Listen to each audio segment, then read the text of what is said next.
Assalamualaikum guys, perkenalkan nama saya Yati dengan NIM 121116068 dan teman saya Suci Lailatul Aima dengan NIM 121160042. Di sini kami akan membahas materi akuntansi internasional yang telah dipelajari atau dibahas beberapa minggu yang lalu.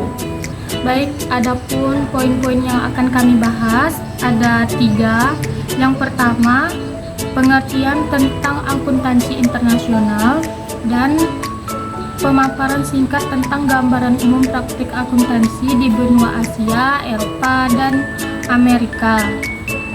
Yang ketiga, kendala dan tantangan bagi tiap negara dalam mengadopsi standar seperti IFRS. Baik, untuk poin yang pertama akan saya jelaskan, yaitu tentang pengertian akuntansi internasional. Baik, poin yang pertama yaitu mengenai pengertian akuntansi internasional. Akuntansi internasional adalah cabang akuntansi yang fokus pada standar, prinsip, dan praktik akuntansi yang berlaku di berbagai negara serta bagaimana perbedaan ini mempengaruhi pelaporan keuangan, pengambilan keputusan, dan pengelolaan bisnis internasional. Akuntansi internasional ini mencakup beberapa aspek, yaitu ada 5 aspek. Yang pertama, harmonisasi dan standar akuntansi, yang tujuan utamanya adalah menciptakan standar akuntansi yang konsisten di seluruh dunia agar laporan keuangan perusahaan di berbagai negara lebih mudah dibandingkan.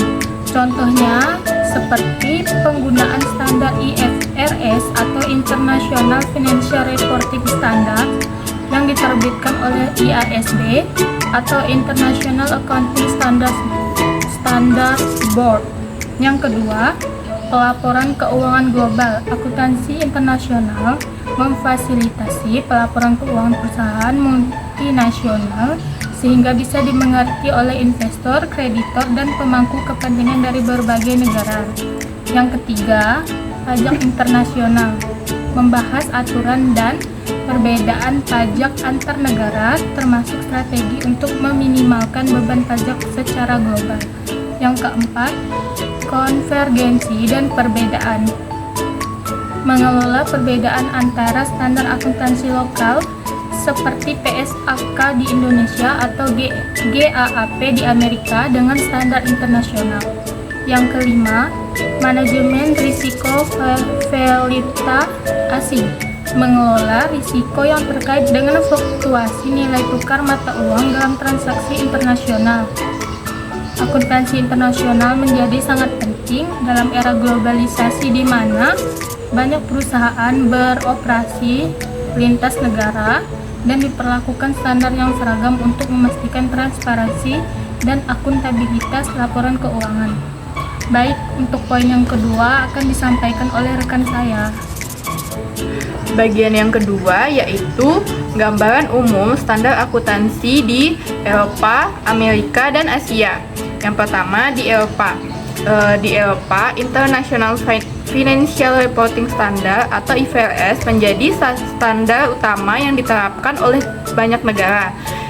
IFRS dirancang untuk meningkatkan transparansi dan komparabilitas laporan keuangan di seluruh dunia. Negara-negara Uni Eropa wajib menerapkan IFRS untuk laporan keuangan perusahaan publik yang mencangkup berbagai aspek seperti pernyataan posisi keuangan, laporan laba rugi, komprehensif, dan laporan arus kas. Sistem akuntansi di Inggris juga mengakui IFRS, yang menunjukkan bahwa meskipun ada perbedaan dalam praktik lokal, ada keseragaman dalam penggunaan standar internasional. Pendekatan ini cenderung lebih fleksibel dibandingkan dengan sistem yang lebih kaku yang ditentukan di beberapa negara lainnya. Karena di benua Eropa kebanyakan adalah negara maju, jadi mereka tidak memiliki standar akuntansi khusus untuk UMKM. Mereka lebih berpaku pada IFRS untuk UMKM atau International Financial Reporting Standard for Small and Medium Entities. Standar pelaporan keuangan internasional untuk entitas kecil dan menengah diterapkan sebagai standar akuntansi yang dirancang khusus untuk UMKM. Standar ini memberikan panduan yang lebih sederhana dibandingkan dengan IFRS secara penuh, dengan fokus pada pengurangan jumlah simpanan yang diperlukan dan menghilangkan topik yang tidak relevan bagi UMKM. Hal ini bertujuan untuk meningkatkan transparansi dan aksesibilitas laporan keuangan bagi usaha kecil di seluruh Eropa. Selanjutnya yaitu di benua Amerika. Di Amerika Serikat, sistem akuntansi diatur oleh GAAP. GAAP memberikan pedoman yang ketat untuk pencatatan dan pelaporan keuangan dengan fokus pada perlindungan investor dan transparansi informasi. Sistem ini berbasis akrual, mencatat pendapatan dan pengeluaran saat terjadi transaksi, bukan saat kas diterima atau dibayarkan. Meskipun ada tekanan untuk mengadopsi IFRS secara penuh, GAAP tetap dominan di Amerika Serikat. Namun, terdapat banyak konvergensi antara GAAP dan IFRS untuk memfasilitasi perusahaan multinasional dalam pelaporan keuangan mereka. Di Amerika Serikat, UMKM biasanya mengikuti GAAP. Namun, ada juga dorongan untuk menggunakan Small Business GAAP, yang merupakan versi lebih sederhana dari GAAP. Standar ini ditunjukkan untuk membantu usaha kecil dalam menyusun laporan keuangan yang memenuhi persyaratan tanpa membebani mereka dengan kompleksitas yang biasanya ada pada GAAP penuh. Meskipun demikian, banyak UMKM yang masih menghadapi masalah atau tantangan dalam menerapkan standar ini secara efektif. Selanjutnya di benua Asia. Di benua Asia, akuntansi bervariasi antar negara. Contohnya negara Jepang dan Indonesia. Jepang dan Indonesia telah mengadopsi IFRS atau mengadaptasinya untuk memenuhi kebutuhan lokal. Jepang menggabungkan elemen dari GAAP, Amerika Serikat, dan IFRS, tetapi dengan pendekatan yang lebih konservatif dan dalam pelaporannya. Di Indonesia, menerapkan standar akuntansi keuangan atau SAK yang didasarkan pada IFRS untuk memastikan kesesuaian dengan praktik internasional. Namun, negara-negara lain di Asia mungkin memiliki standar akuntansi khusus yang disesuaikan bergantung pada kesiapan masing-masing negara dalam menerapkan standar tersebut. Dikarenakan di Asia masih banyak negara yang masih berkembang, maka penerapan standar akuntansi untuk UMKM bervariasi antar semua negara. Itu semua disesuaikan dengan keadaan negaranya. Misalnya di Indonesia terdapat standar akuntansi keuangan entitas mikro kecil menengah atau SAA UMKM yang dibuat membantu UMKM dalam menyusun laporan keuangan yang lebih sederhana namun sesuai dengan standar akuntansi.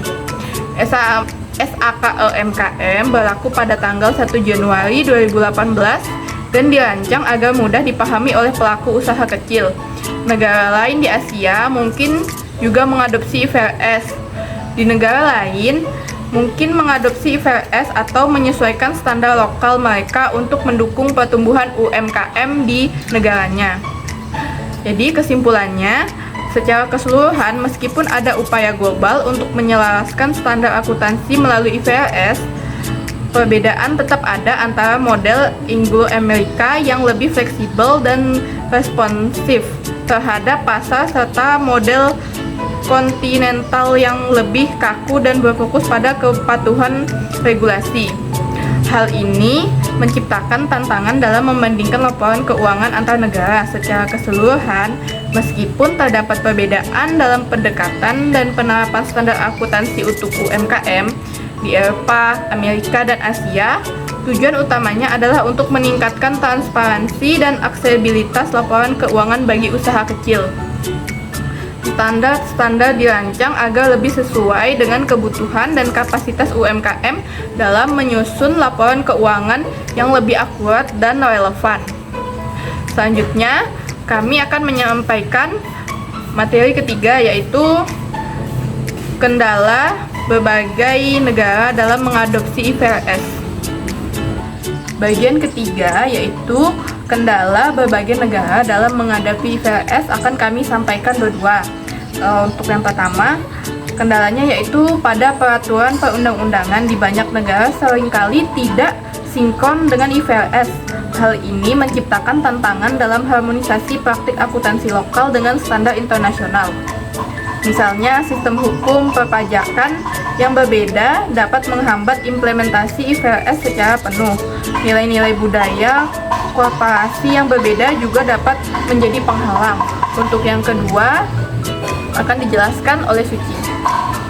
Baik, untuk yang kedua, di berbagai negara, akuntansi keuangan lokal mungkin tidak sejalan dengan prinsip-prinsip IFRS, sehingga memerlukan waktu dan usaha untuk mengubah cara pandang terhadap pelaporan keuangan.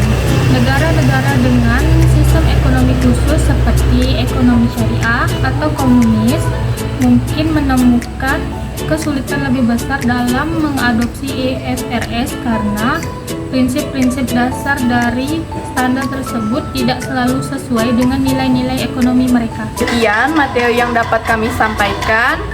Kami ucapkan wassalamualaikum warahmatullahi wabarakatuh.